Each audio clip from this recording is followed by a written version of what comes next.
What do you think people say in private about your home? Today's Tuesday, September 13th, 2022. I'm Ashley Pollard here for today's edition of Tuesday Talk, where we review common real estate and mortgage related topics. Today's topic is home improvements that add value. Now, I love hearing feedback about my space. When people are in my space, it feels good to know that the warmth that I created for myself is also felt by my friends and family. So it kind of just tells me that my efforts were worth it. So how do you know which efforts are going to be worth it in the home improvement projects that you want to do for your home for potential future resale? Here is 4 of them that we're going to talk about today.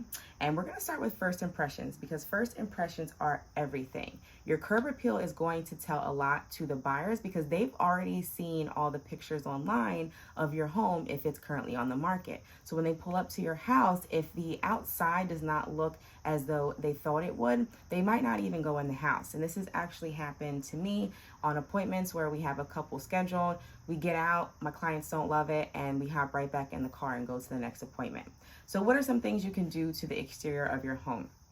You can add a new coat of paint, which is going to freshen it up. Maybe it'll be more in line with the colors of the other homes on your block, or it'll make it stand out from the other homes on your block. You can also replace the front door with a new color or style. A front door is a statement piece, so that is always a fun swap you can do. And lastly, you can upgrade your landscaping. You can plant a small tree or just manicure your bushes and shrubs. On a home that I sold in the past in Resale, actually, a touch that was added was some fruit trees in the backyard, which my clients really enjoyed.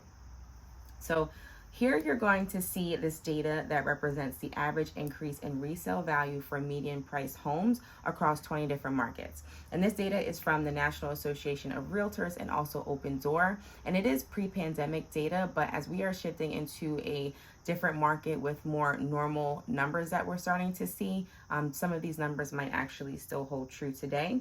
But even if they don't, you can get the idea. So there are 11 home improvements here, and we're going to touch on 3 more of them that you see listed, starting with bedrooms.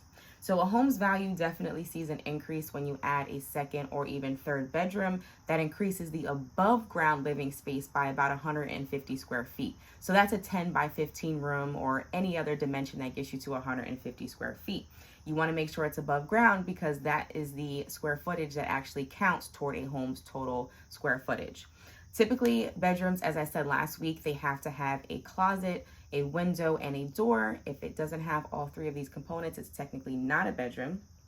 And I want you to know where this makes sense. So in denser areas with higher populations and higher numbers of people per household, adding bedrooms makes sense because most of your buyers are going to have larger families, or at least a lot of your buyers will have larger families. But it's not going to make much sense to add a bedroom, when you already have 5. Adding a 7th bedroom, that might be a diminishing return because there are less families that are likely to have that large of a need. The next one is a pool.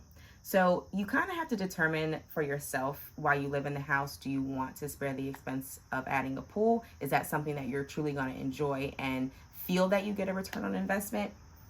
But in general, the value after adding a pool is going to vary based on the price and location of your home.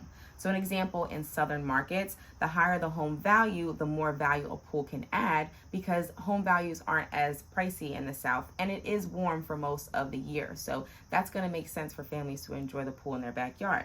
The opposite is going to be true in, let's say, a West Coast market.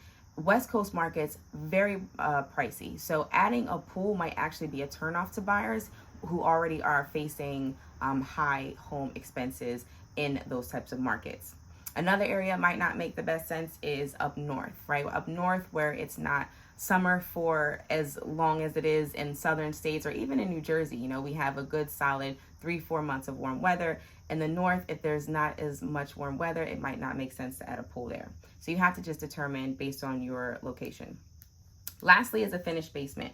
Now, finishing a basement includes adding several things. You have to have insulation, drywall, you got to add lighting, and you definitely have to have an emergency exit.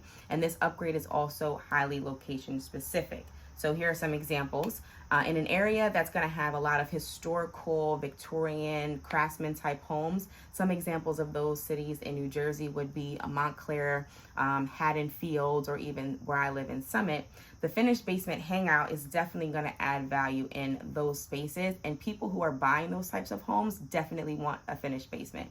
Now, where it might not make sense is an area that's prone to flooding. Who wants to spend all the time, energy, money, and effort into finishing a basement that might flood during the next hurricane? Now, thinking of all these upgrades, I want you to understand that adding value is not the same as return on investment. They're very two different things that relate. So an example is spending $60,000 on your new heated saltwater pool might not bring you $60,000 in added value onto your property.